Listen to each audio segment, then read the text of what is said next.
Hello dear students. आपने सुना होगा भाई हाल में अमेरिका में एलन मस्क साहब जो दुनिया के सबसे अमीर आदमी हैं, टेस्ला के मालिक हैं। अब तो ट्विटर के भी मालिक हो गए। उन्होंने एक्स नाम से ट्विटर का नाम बदल दिया है। उन्होंने वो एक स्टारलिंक संबंधी स्पेस एक्स प्लेटफार्म चलाते हैं, यानी सेटेलाइट से सीधे मोबाइल सेवा देते हैं। आप कहीं भी बातचीत करने के लिए सीधे सेटेलाइट से जुड़ जाते हैं, जो महंगा भी है। मोटे मोटे तौर पर आप कह सकते हैं 1.5 लाख रुपया दे करके तो उसका वो आता है, जो सर्वर होता है, जो राउटर होता है, और 7,000 से 8,000 रुपये मंथली उसका रेंट पड़ता है। कहीं अब मान लीजिए भारत के अर्थ में अगर वो कम भी करते हैं तो 15 से 20,000 पड़ेगा।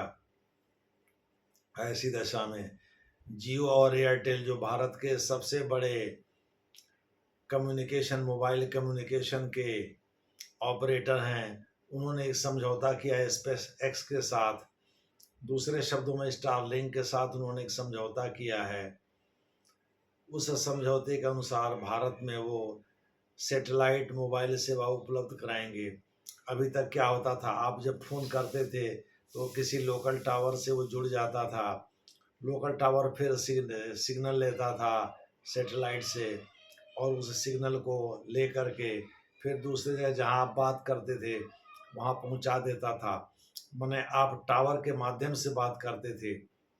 आपका जो कम्युनिकेशन बूस्टअप होता था वो टावर के माध्यम से होता था।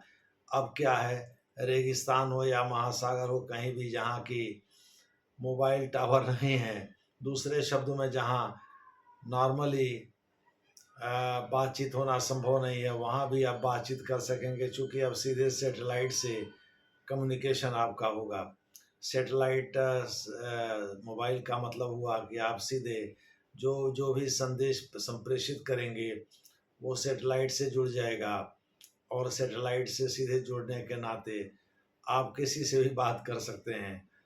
तो कहा जा रहा है इस पर 20 अरब अमेरिकी डॉलर खर्च किया है एलन मस्क साहब ने। भारत में हर महीने अगर 50 सेटेलाइट लॉन्च किए जाएं इसरो के द्वारा, तो कुछ वर्षों में जा कर के ये कोटा पूरा होगा। दूसरे शब्दों में बहुत बड़ी राशि है। इसका मतलब एलन मस्क साहब के साथ जो समझौता किया है एयरटेल और जियो ने, वह एक महंगा अफेयर है। बातचीत तो यूँ भी हो जाती है, सीधे सेटेलाइट, और इसमें रेगिस्तान और समुद्र में जाने की ज़रूरत कौन है, किसको है। लेकिन अमीर लोगों को जो अक्सर छुट्टियों पर जाते रहते हैं इस तरह के बर्फीली जगहों पर, रेगिस्तानी जगहों पर या समुद्र में, या नेवल ऑफिसर्स के लिए, या उन लोगों के लिए जो युद्ध में शामिल होते हैं और एयर फोर्स ऑपरेट करते हैं, या इस तरह के किसी अन्य व्यक्ति के लिए जो दूर दूर दराज के इलाकों से कॉल करने की कोशिश करता है, उन सब के लिए सेटेलाइट कम्युनिकेशन एक बहुत कारगर कम्युनिकेशन साबित होगा। और मुझे लग रहा है ये सबके लिए जारी भी नहीं किया गया है, सबके लिए है भी नहीं। भाई हम लोग तो आम आदमी हैं, हम लोग कहाँ तक इस तरह की सेवाएं अफोर्ड कर पाएंगे।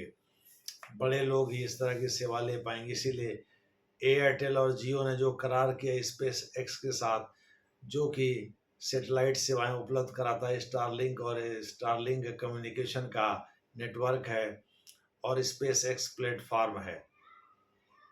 तो स्पेस एक्स के साथ जो समझौता किया है जियो और एयरटेल ने, वास्तव में ये उन लोगों के लिए है जो इसको खरीदेंगे, जो ये इस तरह की क्षमता रखते हैं, जो दूर दराज के इलाकों में अक्सर जाते रहते हैं। ये सही है कि सीधे सेटेलाइट से बातचीत करने से सेवाएं माकूल होंगी, यानी कहीं उसमें व्यवधान नहीं आएगा और स्पष्ट बातचीत हो पाएगी। लेकिन इसके लिए पॉकेट भी तो अच्छा खासा ढीला करना पड़ेगा, और पॉकेट ढीला करने की क्षमता हर भारतीय में नहीं है। अभी तो डेटा बहुत सस्ता है, जिसकी वजह से भारत में करीब 65 करोड़ लोग स्मार्ट मोबाइल का प्रयोग करते हैं। कुछ है उसमें से मान लीजिए परंपरागत कीपैड मोबाइल का भी प्रयोग करते होंगे, लेकिन ज़्यादातर लोग तो स्मार्ट मोबाइल का ही प्रयोग करते हैं आज की डेट में। अब देखना है आगे क्या होता है। एक्चुअली भारत अमेरिका के जो संबंध सुधरे हैं और डोनाल्ड ट्रंप के आने के बाद चूंकि एलन मस्क साहब वहाँ गवर्नमेंट एक्सपेंडिचर को कम करने संबंधी, यानी उसमें कैसे इकॉनमी लाई जाए, इसके लिए जो विभाग बना है उस विभाग को हेड कर रहे हैं एलन मस्क साहब। तो भारत और अमेरिका के संबंध जो सुधर रहे हैं, उस संबंध को सुधारते हुए देख करके ही ये करार हुआ है। मुझे लग रहा है भारत सरकार की इसमें सहमति होगी। देखना है आगे क्या होता है, जैसा होगा वैसा आपको बताया जाएगा।